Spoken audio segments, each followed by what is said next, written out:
আসসালামু আলাইকুম রহমতুল্লাহ। জগৎ বন্ধুর বন্ধু, সারা বাংলাদেশের গজা জীবনের নারী পুরুষ সকলের বন্ধু, তাকে বলে জগৎ বন্ধুর বন্ধু। কিনে লইছি গজা জীবন ভূমিকম্পর দাওয়াতের সময়। ভূমিকম্পর সময়ই যখন ভূমিকম্প আসবে তখন বলছিলাম ভূমিকম্প আসবো কারণগুলি গজারিবন এলাকার আশেপাশ থেকে দেখাই দিয়েছিলাম। দেখানোর পরে যে ওরা বিল্ডিংয়ে চলিয়ে গেছে, বিল্ডিং লাড়া দিবে। কিছুদিন পরই বলছিলাম ওই দিনকে ভূমিকম্প হবে। 15 দিন মাসেখানে পরই ভূমিকম্প শুরু। যখন ভূমিকম্প শুরু হয়েছে এর আগে অনেক লোকেরে বলছি আমার এলাকায় আছে ভূমিকম্প হইব, ফেসবুকে বলছি, সরাসরি বলছি। এবং ভূমিকম্প দেখে আল্লাহ, কিন্তু আমল কার? আপনার আমার। ভূমিকম্প দেয় আল্লাহ, আমল আপনার আমার। এবং অগণিত অন্ধকারের প্রাণী আছে, অন্ধ জগতে অনেক কিছু আছে যারা পৃথিবীতে কী হইব সেকেন্ড টু সেকেন্ড খবর তারা জানে, কিন্তু তারা আপনাকে বলতে পারে না বিদায় জানে। কবর আজাব বিভিন্ন প্রাণী দেখে, কারণ কি? তাদের কোনো আজাব নাই, তারা ভয় পায় না, এই জন্য দেখে। কিন্তু আমি দেখি না, বুঝতে পারিয়াছেন? কিন্তু যারা দেখার তারা দেখে। আমি কবর আজাব দেখিয়াছি, আমার আল্লাহ দেখাইছে, কসম আল্লাহ, ঢুকি নাই, দেখছি দূর থেকে। দেখে আমি পাগল হয়েছি, অনেক পরিস্থিতির শিকার হয়েছি, কিন্তু তারপরও আমি ভুল করি। কে বলে ভুল করি না? কিন্তু ভুলের জগৎ ক্ষমা আল্লাহর কাছে চাইতেই থাই। এই যে আজকে এই মুহূর্তে মাগরিবের আজান দিছে, নামাজে যাব। দোয়া কবুল হওয়ার একটা শর্ত আপনাদেরকে বলি, মিথ্যা বলি না। মাগরিবের টাইমে আল্লাহ সাক্ষী সাহায্যকারী। এই যে কিছুক্ষণ আগে আমার বাতিটা ফিউজ হয়ে গেছে, বুঝছেন, এই বাল্বটা। কিন্তু এই মুহূর্তে আমার কাছে আল্লাহর কসম একটা টাকাও নাই। এটা যে কিনবো এটাও নাই। দুপুরে খাইছি কই থেকে বাকি, হ্যাঁ, তাও হালাল টাকা দিয়া দিতে হইব, এনিয়াত করে খাইছি। বুঝতে পারিয়াছেন? দোয়া কবুল হওয়ার জন্য এটা একটা শর্ত। পকেট ভরা কোটি কোটি টাকা থাকলে ওই টাকার পিছে দৌড়াইলে তখন দুনিয়ার পিছে দৌড়াইতে হয়। আর যখন টাকা নাই তখন দোয়া কবুল হওয়ার শর্ত, ক্ষুধার্ত ব্যক্তি দোয়া কবুল হয়।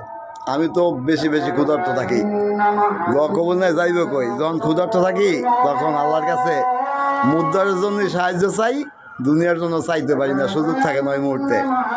বুঝতে পারিয়াছেন?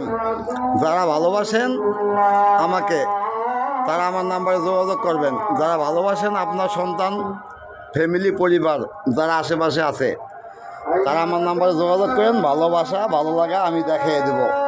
বুঝতে পারিয়াছেন? মহামারী থেকে বাঁচতে হইলে আমার সাথে যোগাযোগ করেন। ওষুধ তুমি খাইবেন, কসম আল্লাহর। যত বড় মহামারী থাক আপনার এলাকায় আপনার ঘরে প্রবেশ করবে না। যদি প্রবেশ করে তাহলে আমি তার দায়ভার গ্রহণ করবো। টাকা পয়সা লাগবো না, ওষুধ দিমু, খাইবেন। একটু তিতা কোনো মহামারী, কোনো করোনায় কোনো বাচ্চাদেরকে আঘাত করব, কবুতর খাইব বিলাইয়ে, মানে আপনার ভালোবাসার সন্তান মারা যাইব, আমার সাথে যোগাযোগ করবেন। আমি ওষুধ দিমু, খাইবেন, গ্যারান্টি সহকারে। আমার আল্লাহ সাহায্যকারী, হায়াতের মালিক আল্লাহ, মৌতের মালিক আল্লাহ। আর আল্লাহ আমার সব কথা শোনে, কসম আল্লাহর। আমার নাম্বার 01635716051। এই একটাই নাম্বার।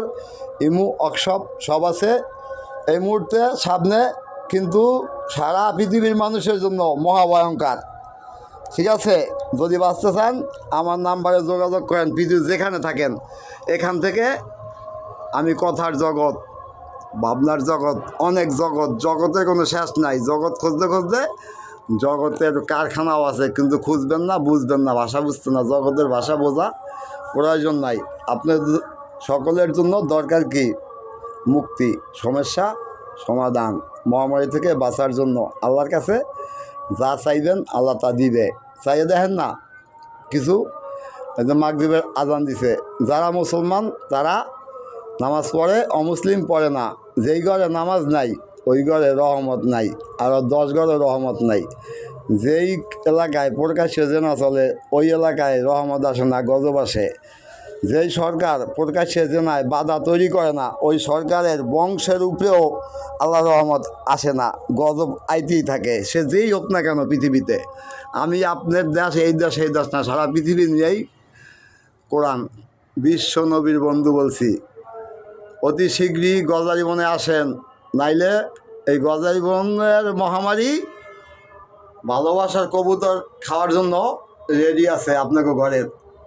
গজারি বনে যারা থাকে এদের কিচ্ছু হইব না, এরা এগুলো চিন্তাও করে না, পাপ পুণ্য ভালো মন্দ। কিন্তু এই গজারি বনের পাপ সব দেশের নেতাগো ভালোবাসার ঘরে কিন্তু ঢুকে যাইব তাড়াতাড়ি। যদি আপনাকে, আপনার পরিবার, বাংলাদেশকে, সারা পৃথিবীর মানুষকে যারা ভালোবাসেন নেতা, তারা গজারি বনে আসেন।